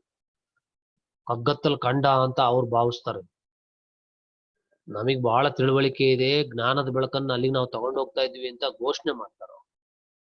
ಅಂದ್ರೆ ಅವ್ರ ಪ್ರಕಾರ ಆಫ್ರಿಕಾ ಖಂಡದಲ್ಲಿ ಏನೂ ಇಲ್ಲ. ಹೀಗಾಗಿ ಸಂಸ್ಕೃತಿ, ನಾಗರಿಕತೆ, ಕೌಶಲ್ಯ ಇವೆಲ್ಲವನ್ನ ನಾವು ಹೊಸದಾಗಿ ಅಲ್ಲಿ ಹೋಗಿ ಸ್ಥಾಪನೆ ಮಾಡಬೇಕು ಅಂತ ಗುರುತರ ಜವಾಬ್ದಾರಿ ನಮ್ಮ ಮೇಲಿದೆ ಅಂತ ನಂಬಿಕೊಂಡಿದ್ದಂಥವ್ರು ಈ ಬಿಳಿಯರು. ಈ ಸಾಹಿತ್ಯದ ಅಂದ್ರೆ ಕಪ್ಪು ಸಾಹಿತ್ಯದ ಪ್ರಮುಖ ಧೋರಣೆಗಳನ್ನು ನೋಡು. ಏನಾಗಾದ್ರೆ ಈ ಕಪ್ಪು ಬರಹಗಾರರು ಅಂತ ಹೇಳ್ತೀವಲ್ಲ, ಅವರು ಏನೇನ ಉದ್ದೇಶಗಳನ್ನು ಇಟ್ಕೊಂಡಿರ್ತಾರೆ ಅಥವಾ ಏನ್ ನಿಲುವುಗಳಂತ ಆಳ್ತಾರೆ. ಆಫ್ರಿಕಾದ ಕಪ್ಪು ಲೇಖಕ ಏನಂತ ನಂಬಿದಾನೆ ಅಂದ್ರೆ, ಲೇಖಕನಾದವನು ತನ್ನ ಜನರಿಗೆ ಘನತೆ ಮತ್ತು ಗೌರವಗಳನ್ನ ಅವನು ಮರಳಿ ತಂದು ಕೊಡಬಲ್ಲ ಎನ್ನುವಂಥದ್ರಲ್ಲಿ ನಂಬಿಕೆ ಇದ್ದ. ಇದು ಬಹಳ ಮುಖ್ಯ. ಯಾವುದೇ ಸಾಹಿತ್ಯ ಲೇಖಕನಿಗೆ ಅವನದೇ ಆದಂತ ಒಂದು ಧೋರಣೆ, ನಿಲುವಿರುತ್ತೆ. ಆಫ್ರಿಕಾದ ಕಪ್ಪು ಲೇಖಕನ ನಂಬಿಕೆ ಏನಂದ್ರೆ, ಒಬ್ಬ ಲೇಖಕ ತನ್ನ ಜನರಿಗೆ ಒಂದು ಘನತೆ ಗೌರವಗಳನ್ನ ವಾಪಸ್ ತಂದು ಕೊಡಬಲ್ಲ. ಇವತ್ತು ಕಳ್ಕೊಂಡ್ಬಿಟ್ಟಿದ್ದಾರೆ ನಮ್ ಜನ, ಅವ್ರಿಗೆ ಆ ಡಿಗ್ನಿಟಿ, ಗೌರವಗಳಿಲ್ಲ, ಘನತೆ ಇಲ್ಲ, ನಾನ್ ಮರಳಿ ತಂದು ಕೊಡ್ಬೇಕು. ಬಹಳ ದೊಡ್ಡ. ಇಡೀ ಆಫ್ರಿಕಾದ ಸಾಹಿತ್ಯವನ್ನ ಓದುವಾಗ ಈ ಹಿನ್ನೆಲೆಗಳನ್ನೆಲ್ಲ ಗಮನಿಸ್ಬೇಕಾಗುತ್ತೆ. ಇನ್ನೊಂದು ಬಹಳ ಮುಖ್ಯವಾದ್ದು, ಲೇಖಕನೊಬ್ಬ ತನ್ನ ಜನತೆಗೆ ಈ ಆತ್ಮ ಗೌರವ ಇರ್ಬೋದು, ಘನತೆ ಇರ್ಬೋದು, ಇದನ್ನ ತಂದುಕೊಡೋ ವಿಧಾನ ಅಂದ್ರೆ ಏನು, ಏನ್ ಮೆಥಡ್ ಏನು, ಯಾಕೆ ತಂದು ಕೊಡ್ಬೇಕು? ಹೇಗೆ ಅಂದ್ರೆ, ಜನ ತಮ್ಮ ಚರಿತ್ರೆಗಳನ್ನ ಮತ್ತೆ ಪಡೆದುಕೊಳ್ಳುವಂತೆ ಅವರನ್ನ ಪ್ರೇರೇಪಣೆ ಮಾಡ್ಬೇಕು. ಜನ ತಮ್ಮ ಹಿಸ್ಟ್ರಿ ಇದೆಯಲ್ಲ, ತಮ್ಮ ಚರಿತ್ರೆನ ಅವರೇ ಪಡ್ಕೊಳ್ಳೋಂಗೆ ಪ್ರೇರೇಪಣೆ ಮಾಡಬೇಕು. ಅಂದ್ರೆ ತಮ್ಮ ಚರಿತ್ರೆಗಳ ವಿಷಯ ತಾವೇ ಆಗುವಾಗ ಪುನರ್ರಚಿಸಬೇಕು. ತಮ್ಮ ಹಿಸ್ಟ್ರಿಯ ಸಬ್ಜೆಕ್ಟ್ ತಾವಾಗ್ಬೇಕು, ಬೇರೆಯವರಲ್ಲ. ಆ ರೀತಿ ಪುನರ್ರಚನೆ ಮಾಡಬೇಕು ಇತಿಹಾಸವನ್ನ. ಅಂದ್ರೆ ಅವರು ಬರೆದಿರೋದು ತಪ್ಪಿದೆ. ಅವರು ನಮ್ಮನ್ನ ಆತ್ಮಗೌರವ ಘನತೆಗಳನ್ನ ಅವರು ನಾಶ ಮಾಡುವ ಹಾಗೆ ರಚಿಸಲಾಗಿದೆ. ಹಾಗಾಗಿ ನಾವು ಪುನರ್ರಚನೆ ಮಾಡಬೇಕು. ನಂತರ ಇನ್ನೊಂದು ಮುಖ್ಯವಾದ್ದು, ಯುರೋಪಿಯನ್ ಚರಿತ್ರಕಾರರು ಏನಿದಾರಲ್ಲ, ಅವ್ರ ಕಣ್ಣುಗಳಿಂದ ಕಟ್ಬಿಟ್ಟಿದ್ದಾರೆ ನಮ್ಮ ದೇಶೀಯ ಬರಹ ಚರಿತ್ರೆ ಎಲ್ಲ. ಅವ್ರು ಬರ್ದಿದ್ರೆ ಅದು ನಮ್ಗೆ ಹಂಗೆ ಇದೆ ಅಂತ ನಾವು ಓದ್ತಾ ಇದ್ದೇವಲ್ಲ, ಅದನ್ನು ಹೊಡಿಬೇಕು. ಅದನ್ನೇನ್ ಮಾಡ್ಬೇಕು, ನಮ್ಮ ಪ್ರಾದೇಶಿಕ ಕಣ್ಣುಗಳ ಮೂಲಕ ನಾವು ಹೊಸ ಚರಿತ್ರೆ ಕಟ್ಟಬೇಕು. ಇದನ್ನ ಮೂರ್ತಿ ಭಂಜನ ಅಂತ ಹೇಳ್ತೀವಲ್ಲ, ಅಂತ ಸಂದರ್ಭ ಬಂದ್ರೆ ಆ ಹಿಂದಿನ ರಚನೆಗಳನ್ನ ಅದನ್ನ ಒಡೆದು ಹಾಕಬೇಕು, ಹೊಸದು ಕಟ್ಕೊಳ್ಬೇಕು. ಇದು ಆ ಕಪ್ಪು ಸಾಹಿತ್ಯ ಮತ್ತು ಕಪ್ಪು ಬರಹಗಾರರು ಅದರ ಒಟ್ಟು ಧೋರಣೆ. ವಸಾಹತೋತ್ತರ ಒಂದು ಪೋಸ್ಟ್ ಕಲೋನಿಯಲ್ ಅಂತ ಏನು ಕರಿತೇವಲ್ಲ, ಆ ಕಪ್ಪು ಸಾಹಿತ್ಯದಲ್ಲಿ ಚಿನುವ ಆಚೆಬೆದು ಬಹಳ ದೊಡ್ಡ ಪಾತ್ರ ಇದೆ. ಅದನ್ನ ಮುಂದೆ ಚಿನುವ ಆಚೆಬೆ ಥಿಂಗ್ಸ್ ಫಾಲ್ ಅಪಾರ್ಟ್ ಅಭ್ಯಾಸ ಮಾಡುವಾಗ ಆತನ ಬಗ್ಗೆ ಇನ್ನಷ್ಟು ತಿಳ್ಕೊಳ್ಳೋಕೆ ಪ್ರಯತ್ನ ಮಾಡೋಣ. ನಂತರದ್ದು ಇನ್ನೊಂದು, ತೃತೀಯ ಜಗತ್ತಿನ ಈ ಎಲ್ಲ ಹಿಂಸೆ, ಆಕ್ರಮಣ, ಅಪಮಾನಗಳನ್ನ ಯುರೋಪಿಯನ್ನರು ಈ ವಸಾಹತುಶಾಹಿಯ ಒಂದು ಬಂಧನದಲ್ಲಿ ಅನುಭವಿಸಿ ತಮ್ಮದೇ ಆದ ಸ್ವತಂತ್ರ ಉಸಿರಾಟದಲ್ಲಿ ತೊಡಗಿಸಿಕೊಂಡಿರ್ತಕ್ಕಂಥ ಆಫ್ರಿಕಾದ ಕಪ್ಪು ಸಾಹಿತ್ಯ ಇವತ್ತು ನವ ವಸಾಹತುಶಾಹಿಯ ಚಿಂತನೆಗಳತ್ತ ಸಾಗ್ತಾ ಇದೆ. ತನ್ನ ಬದುಕು ಸಾಹಿತ್ಯಗಳನ್ನ ಹೊಸ ದೃಷ್ಟಿಕೋನದಿಂದ ಅದು ವ್ಯಾಖ್ಯಾನಿಸಿಕೊಳ್ತಾ ಇದೆ. ಈಗಾಗಲೇ ಕಲೋನಿಯಲ್, ಡಿಕಲೋನಿಯೈಸೇಷನ್ ಮತ್ತೆ ಪೋಸ್ಟ್ ಕಲೋನಿಯಲ್. ಅಂದ್ರೆ ಇವತ್ತು ಈ ಆಫ್ರಿಕಾದ ಕಪ್ಪು ಸಾಹಿತ್ಯ ಇದೆಯಲ್ಲ, ಅದು ನವ ವಸಾಹತುಶಾಹಿಯ ಚಿಂತನೆಗಳ ಕಡೆ ಸಾಗ್ತಾ ಇದೆ. ಅಂದ್ರೆ ತನ್ನ ಬದುಕು ಸಾಹಿತ್ಯವನ್ನ ಅದು ಹೊಸ ದೃಷ್ಟಿಕೋನದಿಂದ ವ್ಯಾಖ್ಯಾನಿಸಿಕೊಳ್ತಾ ಇದೆ. ಇದು ಇಷ್ಟು ಕಪ್ಪು ಪ್ರಜ್ಞೆ. ಇದ್ರ ಕೊನೆಯಲ್ಲಿ ಅಸ್ತಿತ್ವವಾದಿ ಚಿಂತಕ ಜೀನ್ ಪಾಲ್ ಸಾರ್ತ್ರ ಈ ಕಪ್ಪು ಸಾಹಿತ್ಯದತ್ತ ಆಕರ್ಷಿತನಾಗಿ ಒಂದು ಹೊಸ ಅಧ್ಯಯನವನ್ನ ನಡೆಸ್ತಾನವನು. ಆಗ ಆಫ್ರಿಕಾ ಸಾಹಿತ್ಯವನ್ನು ಕುರಿತು ಆತ ಹೇಳ್ತಾನೆ, ನಿಜವಾದ ಕ್ರಾಂತಿ ಅಂದ್ರೆ ಇದು ಅಂತ ಹೇಳ್ತಾನೆ. ಇಡೀ ಆಫ್ರಿಕಾ ಲಿಟರೇಚರ್ ಕುರಿತು ಆತ ಹೇಳೋ ಮಾತು, ನಿಜವಾದ ಕ್ರಾಂತಿ, ರಿಯಲ್ ರೆವಲ್ಯೂಷನ್ ಅಂದ್ರೆ ಇದೆ ನೋಡಿ ಲಿಟರೇಚರ್ ಅಂತ ಹೇಳ್ತಾನೆ. ಈ ಮಾತು ತುಂಬಾ ಜನಪ್ರಿಯ ಆಗುತ್ತೆ. ಆಮೇಲೆ ಆ ಮಾತಿನ ಆಧಾರದ ಮೇಲೆ ಎಷ್ಟು ಗಂಭೀರ ಅಧ್ಯಯನಗಳು ನಡೆದವು ಅಂದ್ರೆ ತುಂಬಾ ಅಧ್ಯಯನಗಳು ನಡೀತಾ ಇದೆ. ಅಂದ್ರೆ ಸಾರ್ತ್ರನ್ ಪ್ರಕಾರ ಕ್ರಾಂತಿ ಕಾವ್ಯ ಅಂದ್ರೆ ಇದ್ದಕ್ಕಿದ್ದಂತೆ ಜಗ್ಗನೆ ಹೊಚ್ಕೊಂಡು ಉರಿದು ಬೂದಿ ಆಗೋದಲ್ಲ.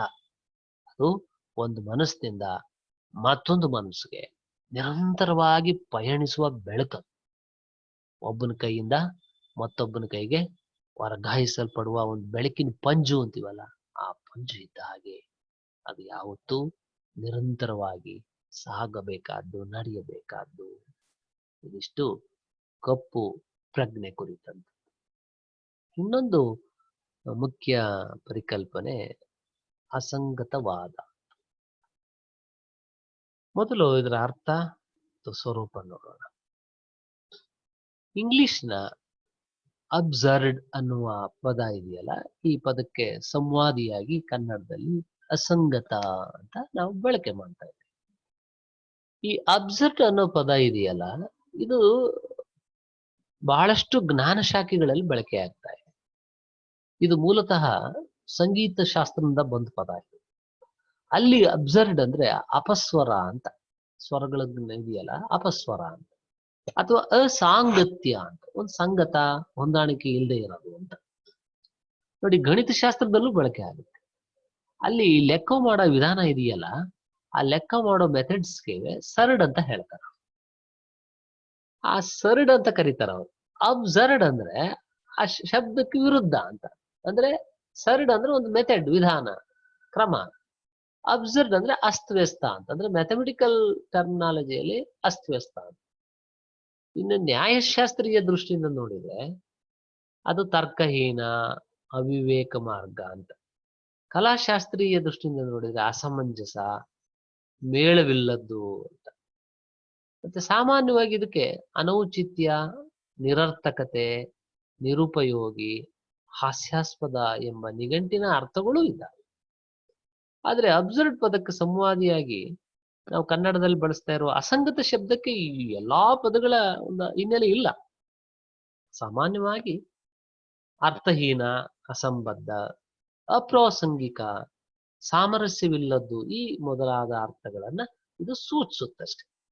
ಹಾಗಾಗಿ ನಾವು ಇಂಗ್ಲಿಷ್ನ ಅಬ್ಸರ್ಡ್ ಅಂತ ಏನಿದೆಯಲ್ಲ ಅದಕ್ಕೆ ಸಂವಾದಿಯಾಗಿ ಅಸಂಗತ ಅನ್ನೋ ಪದ ಬಳಸ್ಕೊಂಡು ಬರ್ತಾ ಇದ್ದೇವೆ. ಇದಕ್ಕೆ ಅರ್ಥಹೀನ, ಅಸಂಬದ್ಧವಾದದ್ದು, ಅಪ್ರಾಸಂಗಿಕ, ಸಾಮರಸ್ಯವಿಲ್ಲದ್ದು ಈ ಮೊದಲಾದ ಅರ್ಥಗಳನ್ನ ಸೂಚಿಸಬಹುದು. ಈ ಅಸಂಗತ ತತ್ವ ಇದೆಯಲ್ಲ, ಈ ತತ್ವ ಅಸ್ತಿತ್ವವಾದದ ಅಂಗವಾಗಿ ಮೊದಲೇ ಗುರುತಿಸಲ್ಪಟ್ಟಿದೆ. ಆದ್ರೆ ಇದನ್ನ ವ್ಯವಸ್ಥಿತವಾಗಿ ಮೊದಲು ವಿವೇಚನೆ ಮಾಡಿದವನು ಆಲ್ಬರ್ಟ್ ಕಾಮು, ಫ್ರೆಂಚ್ ಲೇಖಕ. ಈತ ತನ್ನ ದಿ ಮಿತ್ ಆಫ್ ಸಿಸಿಫಸ್ ಎಂಬ ಒಂದು ಪ್ರಬಂಧದಲ್ಲಿ ಈ ಅಸಂಗತ ತತ್ವದ ಸ್ವರೂಪ, ಹಿನ್ನೆಲೆಯನ್ನು ಬಹಳ ಸ್ಪಷ್ಟವಾಗಿ ಗುರುತಿಸ್ತಾನೆ. ಅವನ ಪ್ರಕಾರ ಆಧುನಿಕ ಕಾಲದಲ್ಲಿ ಮಾನವ ತನ್ನ ಸುತ್ತಮುತ್ತಲಿನ ಜಗತ್ತಿನೊಂದಿಗೆ ಈ ಸಾಮರಸ್ಯವನ್ನ ಸಾಧನೆ ಮಾಡಕ್ ಆಗ್ತಿಲ್ಲ, ಅಂದ್ರೆ ಹೊಂದಾಣಿಕೆ ಮಾಡ್ಕೊಳಕ್ ಆಗ್ತಿಲ್ಲ. ಹೀಗಾಗಿ ಅವನ ಜೀವನ ಉದ್ದೇಶರಹಿತವಾಗಿದೆ. ಹಾಗಾಗಿ ಆ ಉದ್ದೇಶರಹಿತವಾದ ಅರಿವಿದೆಯಲ್ಲ, ಅದರಿಂದ ಅವನು ಮಾಡೋ ಎಲ್ಲ ಕಾರ್ಯಗಳು ನಿರರ್ಥಕವಾಗಿ ತೋರ್ತಾ ಇದ್ದಾವೆ. ಅದು ನಮ್ಮಲ್ಲಿ ಒಂದು ಬಗೆಯ ಆದಿಭೌತಿಕ ತಳಮಳ, ಅಂದ್ರೆ ಮೆಟಾಫಿಸಿಕಲ್ ಆಂಗ್ವಿಶ್ ಅನ್ನ ಉಂಟು ಮಾಡ್ತಾ ಇದೆ. ಈ ಆದಿಭೌತಿಕ ತಳಮಳವೇ ಅಸಂಗತ ಸಾಹಿತ್ಯದ ಮೂಲ ವಸ್ತು. ಈ ಮೆಟಾಫಿಸಿಕಲ್ ಆಂಗ್ವಿಶ್ ಅಂತೀವಲ್ಲ, ಆದಿಭೌತಿಕ ತಳಮಳ ಯಾವಾಗ ಇದು ಬರುತ್ತೆ? ನಮ್ಮ ಸುತ್ತಮುತ್ತಲ ಜೊತೆಗಿನ ಪರಿಸರದ ಜೊತೆಗೆ ಜಗತ್ತಿನೊಂದಿಗೆ ಸಾಮರಸ್ಯವನ್ನ ಸಾಧಿಸ್ಲಿಕ್ಕೆ ಸಾಧ್ಯ ಆಗೋದಿಲ್ಲ. ಆಗ ನಮ್ಮ ಜೀವನ ಉದ್ದೇಶ ರಹಿತವಾಗಿ ಕಾಣಿಸುತ್ತೆ. ಇಂಥ ಉದ್ದೇಶ ರಹಿತವಾದ ಅರಿವಿನಿಂದ ನಾವು ಮಾಡೋ ಕಾರ್ಯ ಎಲ್ಲ ನಿರರ್ಥಕ ಆಗಿ ಕಾಣುತ್ತೆ. ಆಗ ನಮ್ಮಲ್ಲಿ ಒಂದು ಆದಿ ಭೌತಿಕ ತಳಮಳಗಳು ಶುರುವಾಗುತ್ತೆ. ಈ ತಳಮಳವೇ ಅಸಂಗತ ಸಾಹಿತ್ಯದ ಮೂಲ ವಸ್ತು. ನಮ್ಮ ಜೀವನದಲ್ಲಿ ಈ ಆದರ್ಶಗಳ ಗೈರು ಹಾಜರಿ ಅಂತ, ಅಂದ್ರೆ ಆದರ್ಶಗಳೇ ಇಲ್ಲವಾಗೋದು ಅಥವಾ ನಾಶವಾಗೋದು, ಮತ್ತು ಅದರ ಮೂಲಕ ನಮಗೊಂದು ಭ್ರಮನಿರಸನ ಉಂಟಾಗುತ್ತೆ. ಇವೇ ಆಧುನಿಕ ಸಮಾಜದ ಸಮಸ್ಯೆಗಳು. ಮಾಡರ್ನ್ ಸೊಸೈಟಿಯ ಸಮಸ್ಯೆಗಳು ಏನು ಅಂದ್ರೆ, ನಮ್ಮ ಬದುಕಿನಲ್ಲಿ ಇದ್ದಕ್ಕಿದ್ದಾಗೆ ಆದರ್ಶಗಳೇ ಎಲ್ಲ ನಾಶವಾಗ್ಬಿಡ್ತವೆ, ಕಾಣೆಯಾಗ್ಬಿಡ್ತವೆ. ಅದ್ರ ಮೂಲಕ ನಮಗೆ ಇದ್ದಕ್ಕಿದ್ದಂತೆ ಭ್ರಮನಿರಸನ ಅನ್ನೋ ಶುರು. ಇದನ್ನ ನೀವು ಬೆಕೆಟ್ ಇರ್ಬೋದು, ಅದಮೋವ್ ಇರ್ಬೋದು, ಐನೆಸ್ಕೋ, ಜಾಂಜನೆ ಇವರನ್ನ ನಾಟಕಗಳಲ್ಲಿ ಈ ಸಮಸ್ಯೆಗಳನ್ನು ಚಿತ್ರಿಸಿರೋದನ್ನು ಕಾಣಬಹುದು. ಇದೇ ತೆರನಾದ ಜೀವನ ದರ್ಶನವನ್ನ ಜಿರಾದು, ಅನೂಯಿ, ಸಾರ್ತ್ರ, ಕಾಮು ಈ ಮೊದಲಾದವರ ಕಾದಂಬರಿ ನಾಟಕಗಳಲ್ಲೂ ಕೂಡ ಇದು ಅಭಿವ್ಯಕ್ತಿ ಪಡೆದಿದೆ. ಅವರೆಲ್ಲ ಜೀವನದ ಅತಾರ್ಕಿಕತೆಯನ್ನ, ಅಂದ್ರೆ ಸಾಂಪ್ರದಾಯಿಕ ನಾಟಕ ಅಂದ್ರೆ ತರ್ಕಬದ್ಧವಾದ ಚೌಕಟ್ಟು ಏನಿದೆಯಲ್ಲ ಅದರಲ್ಲೇ ಅಭಿವ್ಯಕ್ತಿಸಿದರು. ಅಂದ್ರೆ ಅವರು ಜೀವನದ ಈ ಅಸಂಬದ್ಧತೆ ಇದೆಯಲ್ಲ, ಆ ಅಸಂಬದ್ಧ ದರ್ಶನವನ್ನ ಒಂದು ಸುಸಂಬದ್ಧವಾದ ತಂತ್ರದ ಮೂಲಕ ಹೇಳ್ತಿದ್ರು, ಅಂದ್ರೆ ಸಿದ್ಧವಾದ ನಾಟಕ ತಂತ್ರದ ಮೂಲಕ. ಆದ್ರೆ ಅವ್ರ ನಂತರ ಬಂದಂತ ಅಸಂಗತ ನಾಟಕಕಾರರು ಈ ವಸ್ತು ಅಸಂಗತವಾಗಿದೆ, ತಂತ್ರವೂ ಅಸಂಗತ ಆಗ್ಬೇಕು ಅಂತ ಹೇಳಿ ಅಸಂಗತ ವಸ್ತುವನ್ನ ಅಸಂಗತ ತಂತ್ರದ ಮೂಲಕವೇ ಅವರು ಅಭಿವ್ಯಕ್ತಿಸ್ಲಿಕ್ಕೆ ಪ್ರಯತ್ನ ಮಾಡಿದರು. ಇದ್ರ ಜೊತೆಗೆ ಈ ಪಶ್ಚಿಮದಲ್ಲಿ ಯಂತ್ರ ನಾಗರಿಕತೆ ಮತ್ತು ವೈಜ್ಞಾನಿಕ ಪ್ರಗತಿಗಳು ಹೆಚ್ಚಾದವು. ಹಾಗೇನಾಯ್ತು, ಮನುಷ್ಯ ಒಂದು ಹೊಸ ಪ್ರಪಂಚವನ್ನ ನಿರ್ಮಾಣ ಆಯ್ತು. ಆಗ ಅವನ ವ್ಯಕ್ತಿತ್ವದಲ್ಲೂ ಸಹಜವಾಗಿ ಬಹಳಷ್ಟು ಬದಲಾವಣೆಗಳಾದವು. ಅಂದ್ರೆ 19ನೇ ಶತಮಾನದವರೆಗೆ ಹೇಗಿತ್ತು ಅಂದ್ರೆ, ದೇವರು ಜಗತ್ತಿನ ಕೇಂದ್ರ ಸ್ಥಾನದಲ್ಲಿದ್ದ. ಯಾವುದೇ ಧರ್ಮ ಇರ್ಬೋದು, ಅವರು ಆಯಾ ಧರ್ಮದಲ್ಲಿ ನಂಬಿರೋ ದೇವರೇ ಇಡೀ ಜಗತ್ತಿನ ಕೇಂದ್ರ ಮುಖ್ಯ ಸ್ಥಾನದಲ್ಲಿದ್ದ. ಯಾಕಂದ್ರೆ ಇಡೀ ಜಗತ್ತಿಗೆ ಚೈತನ್ಯ ಅವನೇ ಅಂತ ಭಾವಿಸಿದ್ರು. ಹಾಗಾಗಿ ದೇವರು ಮನುಷ್ಯನ ಬದುಕಿಗೆ ಒಂದು ಅರ್ಥವನ್ನ, ಒಂದು ಉದ್ದೇಶವನ್ನ ತಂದು ಕೊಡುವ ಸಾಧನ ಎಂದು ಅವರು ನಂಬಿದ್ರು ಮತ್ತು ಯಶಸ್ವಿಯಾಗಿಯೂ ಇದ್ರು. ಅಲ್ಲಿವರೆಗೂ ಅವ್ರಿಗೆ ಏನ್ ಸಮಸ್ಯೆ ಇರಲಿಲ್ಲ ಮಾಡರ್ನ್ ಏಜ್ ತನಕ. ಯಾಕಂದ್ರೆ ದೇವರು ಅಂತ ನಂಬಿದ್ರು ಅವರು. ಯಾರು ಸೃಷ್ಟಿ ಮಾಡಿದ್? ದೇವರು ಸೃಷ್ಟಿ ಮಾಡಿದ್. ನಾವ್ಯಾರೋ ದೇವರು ಮಕ್ಕಳು. ನಮಗೆ ಸಹ ಏನು ಅವನೇ ಕರ್ಕೊಳ್ತಾನೆ, ಅವನೇ ಕೊಡ್ತಾನೆ ಕಷ್ಟ, ಅವನೇ ಬಗೆಹರಿಸ್ತಾನೆ. ಹೀಗೆ ಅವರು ಬದುಕಿನ ಉದ್ದೇಶ ಅರ್ಥಗಳಿಗೆಲ್ಲ ದೇವರನ್ನು ನಂಬಿದ್ರು ಅವರು. ಹಾಗಾಗಿ ದೇವರ ಅಸ್ತಿತ್ವ ಏನಿದೆಯಲ್ಲ, ಅಂದ್ರೆ ಅವನಿದಾನೋ ಇಲ್ವೋ ಈ ಬಗ್ಗೆ ಸಂದೇಹವೇ ಇರಲಿಲ್ಲ ಅವನು. ಹಾಗಾಗಿ ಮನುಷ್ಯನಿಗೆ ಎಂಥದ್ದೇ ಕಷ್ಟ ಬಂದ್ರು ಬದುಕನ್ನು ಒಪ್ಕೊಳ್ಳೋದು ಬಹಳ ಸುಲಭ ಆಗ್ತಾ ಇತ್ತು. ಯಾಕಂದ್ರೆ ಅವನು ಕಷ್ಟಗಳನ್ನು ಕೊಡ್ತಾನೆ, ಅವನೇ ಪರಿಹಾರ ಮಾಡ್ತಾನೆ, ನಮ್ಮನ್ನು ಪರೀಕ್ಷೆ ಮಾಡ್ತಾನೆ, ಮತ್ತೆ ಒಳ್ಳೇದ್ ಮಾಡ್ತಾನೆ. ಈ ನೆಲೆಯಲ್ಲಿ ಅರ್ಥ ಮಾಡ್ಕೊಂಡ್ರೆ ನಿಮಗೆ ಸುಲಭ ಆಗ್ತಿದ್ದು.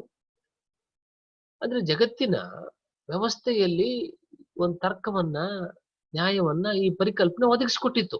ಏನಕ್ಕಾದ್ರೂ ಒಂದೊಂದು ಲಾಜಿಕ್ ಏನಾರು ಆದ್ರೆ ಅದಕ್ಕೆ ದೈವ, ವಿಧಿ ಅಂತಲೂ ಬಳಸ್ತಾರಲ್ಲ ನಮ್ಮ ಕಾವ್ಯ ಸಂದರ್ಭಗಳಲ್ಲಿ.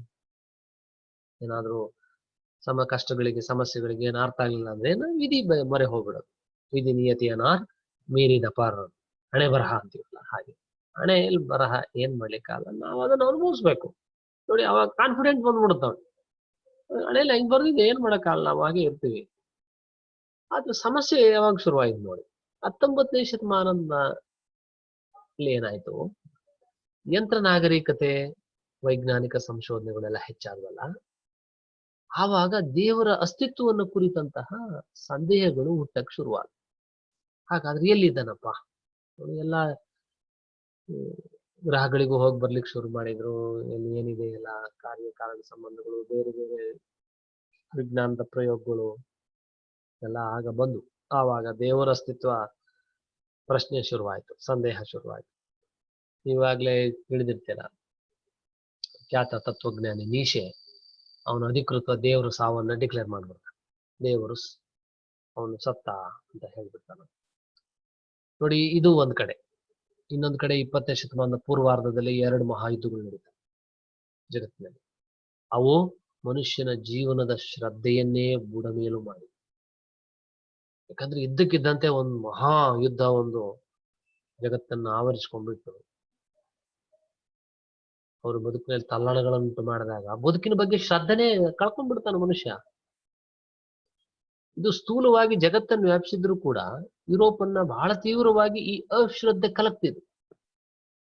ಯಾಕಂದ್ರೆ ದೇವರ ಜಾಗದಲ್ಲಿ ಬೇರೆ ಒಂದು ಶ್ರದ್ಧೆಯನ್ನ ಅವನ್ ತರಬೇಕಾಯ್ತು. ಯಾಕಂದ್ರೆ ದೇವರು ಅನುಮಾನ ಶುರುವಾಯ್ತು, ಇಲ್ಲ ಅನ್ನೋದು ಗೊತ್ತಾಯ್ತಲ್ಲ. ಹಾಗಾದ್ರೆ ಆ ಜಾಗದಲ್ಲಿ ಬೇರೆ ಏನಾದ್ರು ತಂದಿಡ್ಬೇಕಲ್ಲ. ಯಾವುದನ್ನ ಇಡಬೇಕು? ನೀತಿನೋ, ಸತ್ಯನೋ, ನಂಬಿಕೆನೋ, ಪ್ರಕೃತಿನೋ, ಏನೇನ್ ತರಬೇಕು? ಏನೆಲ್ಲ ಪ್ರಯತ್ನ ಮಾಡಿ ಕೊನೆಗೆ ವಿಫಲವಾಗಿ ಮನುಷ್ಯನ ಬದುಕು ಉದ್ದೇಶರಹಿತ ಅನ್ನುವಂತ ಸತ್ಯ ಅವನಿಗೆ ಸ್ಪಷ್ಟವಾಗಿ ಮಾತಾಡ್ತಾರೆ. ಎಲ್ಲ ಪ್ರಯತ್ನ ಮಾಡಿದ. ಹಾಗಾದ್ರೆ ಈ ಬದುಕೇನು, ಯಾಕೆ ಬಂದಿದ್ದೀನಿ ನಾನೇನು? ಅವನಿಗೆ ಉದ್ದೇಶರಹಿತವಾದದ್ದು ಈ ಬದುಕು ಅನ್ನುವಂಥದ್ದು ಸ್ಪಷ್ಟವಾಯಿತು. ವಿದ್ಯಾರ್ಥಿಗಳೇ ಗಮನಿಸ್ಬೇಕು, ಯಾವುದೇ ದೇಶ, ಕಾಲದ ಸಾಹಿತ್ಯ, ಅಲ್ಲಿನ ಪರಿಕಲ್ಪನೆಗಳು, ಪರಿಭಾಷೆಗಳು ಅರ್ಥ ಮಾಡ್ಕೊಳ್ಬೇಕಂದ್ರೆ ಆ ಹಿನ್ನೆಲೆಗಳನ್ನು ಸ್ಪಷ್ಟವಾಗಿ ನೀವು ಗ್ರಹಿಸ್ಬೇಕು. ಇಲ್ಲಿ ನೀವು ಈ ಅಸಂಗತತೆಯನ್ನ ಅರ್ಥ ಮಾಡ್ಕೊಳ್ಬೇಕು ಅಂತಂದ್ರೆ ನೀವು ಈ ಎಲ್ಲ ಹಿನ್ನೆಲೆಯನ್ನ ಗಮನಿಸ್ಬೇಕು. ಆಗ ಅವನಿಗೆ ಮನುಷ್ಯನ ಬದುಕು ಇದೊಂದು ಉದ್ದೇಶ ರಹಿತವಾದದ್ದು, ಅಥವಾ ಇದೊಂದು ಅಸ್ಪಷ್ಟ ಅನ್ನುವಂಥದ್ದು ಅವನಿಗೆ ಗೊತ್ತಾಯ್ತು. ಅದ್ರ ಜೊತೆಗೆ ಇನ್ನು ಕೆಲವೆಲ್ಲ ಅವನನ್ನ ತಳಮಳಗಳನ್ನು ಹೆಚ್ಚು ಮಾಡೋ ಅಂತ ಕೆಲವು ಸಂಗತಿಗಳಿವೆ ನೋಡಿ. ಈಗ ಸಾವು, ಮುಪ್ಪು, ಕೆಲವು ಆಕಸ್ಮಿಕ ಏನೋ ಘಟನೆಗಳು ನಡೀತವೆ. ಏನ್ ಹೇಳ್ಬೇಕು ಇದಕ್ಕೆ? ಸಾವು ಏಕೆ ಆಕಸ್ಮಿಕವಾಗಿ, ಇದು ಯಾಕೆ ನಡೀತು? ಅದೇನಾದ್ರೂ ಒಂದು ಹೇಳ್ತಿದ್ದ ಅವನು, ಬಹಳ ಸಿಂಪಲ್ ಆಗಿ ಸಾವನ್ನ ಎಕ್ಸ್ಪ್ಲೇನ್ ಮಾಡ್ಬಿಡ್ತಿದ್ದ. ಯಾಕಂದ್ರೆ ಒಂದು ದೇವ್ರಿಗೆ ಇಷ್ಟ ಆಯ್ತು, ಅವನು ಕರ್ಕೊಂಡು ಹೋಗಿದ್ದಾನೆ, ಅಲ್ಲಿ ಹೋಗಿದ್ದಾನೆ. ಅಲ್ಲಿ ದೇವ್ರ ಹತ್ರ ಇದ್ದಾನ ಅವನು, ಮೋಕ್ಷ ಅಂತ ಬೇರೆ ಬೇರೆ ಧರ್ಮ ಹೇಳ್ತಾರಲ್ಲ ಹಾಗೆ. ಈ ವಿವರಗಳಿದಾವಲ್ಲ, ಅಂದ್ರೆ ದೇವರಿಲ್ಲದ ಜಗತ್ತು, ಅಂದ್ರೆ ದೇವರಿಲ್ಲ ಅಂತ ಯಾವಾಗ ಒಂದು ವಿಚಾರ ಸಮಾಜದಲ್ಲಿ ಬಂತು, ಆಗ ಈ ಎಲ್ಲ ಘಟನೆಗಳನ್ನ ಹೆಂಗ್ ಅರ್ಥ ಮಾಡ್ಕೋಬೇಕು? ಆವಾಗ ಅವ್ರಿಗೆ ಅನ್ನಿಸ್ಬೇಕು, ಓಹೋ, ದೇವ್ರು ಇಲ್ಲದೆ ಇರೋ ಜಗತ್ತು ನಿರರ್ಥಕ, ಉದ್ದೇಶವಿಲ್ಲದ್ದು ಅನ್ನುವ ಒಂದು ಹೊಸ ಅರಿವು ಬಂತವ್ರು. ಅಂದ್ರೆ ದೇವ್ರಿದ್ದ ಅಂತ ನಂಬಿದ್ರು, ಆಮೇಲೆ ದೇವ್ರಿಲ್ಲ ಅನ್ನೋ ಒಂದು ವಿಚಾರಧಾರೆ ಆ ಸಮಾಜವನ್ನ ಆವರಿಸ್ಕೊಳ್ತು. ಆವಾಗ ಅವನಿಗೊಂದು ಹೊಸದೊಂದು ತಿಳುವಳಿಕೆ ಬಂತು, ಏನು?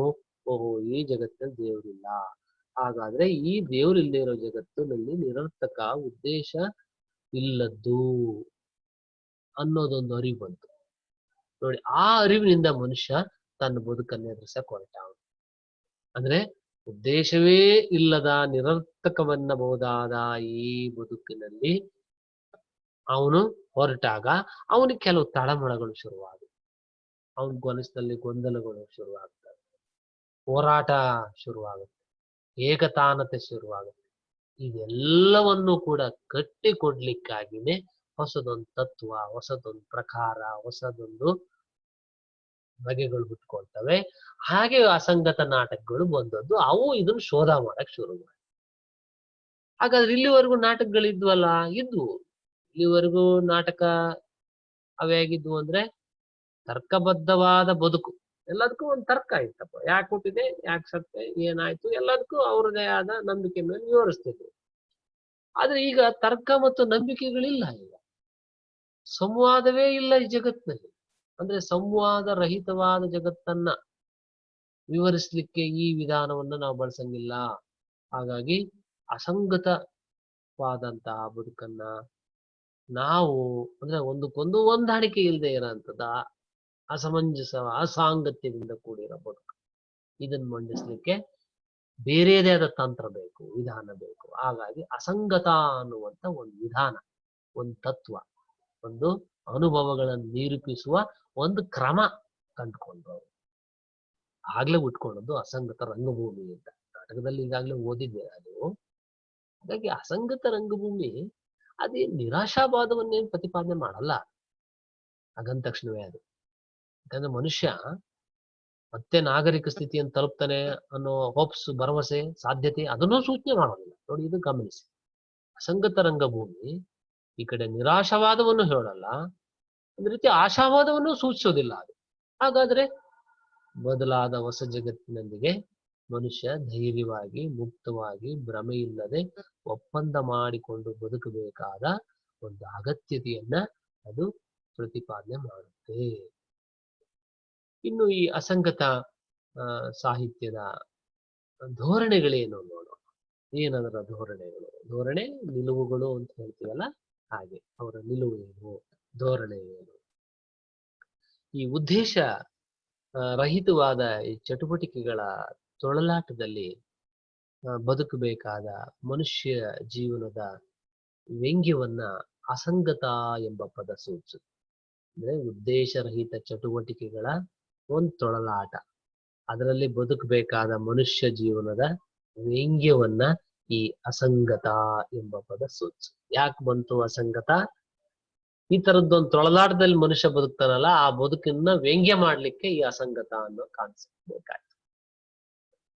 ಯಾಕಂದ್ರೆ ಅಸಂಗತ ನಾಟಕ ಇರ್ಬೋದು, ಕಾದಂಬರಿ ಇರ್ಬೋದು, ಅಲ್ಲಿ ಬರೋ ನಾಯಕ ಅವರು ನಿಜವಾಗ್ಲೂ ಆಂಟಿ ಹೀರೋ, ಅಂದ್ರೆ ಅನಾಯಕ ಅಂತೀವಿ ನಾವು. ಈ ಅನಾಯಕ ಪಾತ್ರದ ಪರಿಕಲ್ಪನೆ ಇದೆಯಲ್ಲ, ಇದು ನಾಯಕ ಪಾತ್ರ ಅಂತ ನೀವೇನ್ ಕರಿತೀರಾ, ಅದು ಅಲ್ಲಿ ಪರಿಪೂರ್ಣವಾಗಿರ್ಬೇಕು. ನಾಯಕ ಅಂದ್ರೆ ಬಹಳ ಒಳ್ಳೆಯವನು ಅಂತ, ಅವನು ತಪ್ಪೇ ಮಾಡಲ್ಲ ಅಂತ, ಅವನು ಒಳ್ಳೆ, ಯಾಕಂದ್ರೆ ಅವನು ಪರಿಪೂರ್ಣ ವ್ಯಕ್ತಿ ಅನ್ನುವಂತ ಅರ್ಥದಲ್ಲಿ ನಾವು ಅವನನ್ನ ತಗೊಳ್ತೀವಲ್ಲ, ಹಾಗೆ. ಆದ್ರೆ ಆ ನಾಯಕ ಪಾತ್ರ ಇದೆಯಲ್ಲ, ಪರಿಪೂರ್ಣವಾಗಿರಬೇಕು ಎಂಬ ಆ ನಾಯಕ ಪಾತ್ರದ ಕಲ್ಪನೆಗೆ ವಿರುದ್ಧವೂ ಮತ್ತು ಬಂಡಾಯದ ಸಂಕೇತವೂ ಆಗಿ ಈ ಆಂಟಿ ಹೀರೋ ಕಾನ್ಸೆಪ್ಟ್ ಬರುತ್ತೆ, ಅನಾಯಕ ಕಲ್ಪನೆ ಬರುತ್ತೆ.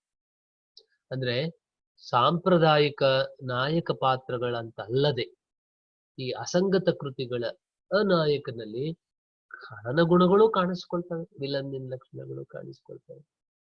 ಅಂದ್ರೆ ನಾವು ಈ ಅಸ್ತಿತ್ವವಾದಿ ಕೃತಿಗಳ ನಾಯಕ ಇದ್ದಾರಲ್ಲ, ಅವನು ಸಮಾಜ, ಸರ್ಕಾರ, ಈ ವ್ಯವಸ್ಥೆಗಳಿಂದ ಬೇರ್ಪಟ್ಟ ಸ್ಥಿತಿಯಲ್ಲಿ ಇರ್ತಾನ. ಅಸಂಗತ ಅಸ್ತಿತ್ವವಾದಿ ಅಸಂಗತ ಸಾಹಿತ್ಯದ ಈ ಅನಾಯಕ ಇದನ್ನಲ್ಲ, ಇವನು ಎಲ್ಲ ರೀತಿಯ ಜೀವಿ ಇಡೀ ಜಗತ್ತಿನಿಂದಲೇ ಬೇರ್ಪಟ್ಟು ಸಂಬಂಧ ರಹಿತ ಸ್ಥಿತಿಯಲ್ಲಿ. ಯಾಕಂದ್ರೆ ಅಸ್ತಿತ್ವವಾದ ಸಂಗತ ಹೋಲಿಕೆ ಮಾಡಿ ನೋಡ್ರಿ ಗೊತ್ತಾಗುತ್ತೆ. ಅಸ್ತಿತ್ವವಾದಿ ಕೃತಿಗಳಲ್ಲಿ ಬರೋ ನಾಯಕ ಅವನು ಇಡೀ ಸಮಾಜ, ಸರ್ಕಾರ, ಒಟ್ಟು ವ್ಯವಸ್ಥೆ ಅದರಿಂದ ಬೇರ್ಪಟ್ಟಿರ್ತಾನ. ಆದ್ರೆ ಅಸಂಗತ ಸಾಹಿತ್ಯದ ಅನಾಯಕ ಹಂಗಲ್ಲ, ಎಲ್ಲ ರೀತಿಯ ಜೀವಿಗಳಿಂದ ಇಡೀ ಜಗತ್ತಿನಿಂದಲೇ ತೀವ್ರವಾಗಿ ಬೇರ್ಪಟ್ಟು ಸಂಬಂಧ ರಹಿತ ಸ್ಥಿತಿಯಲ್ಲಿ ಇರ್ತಾನೆ.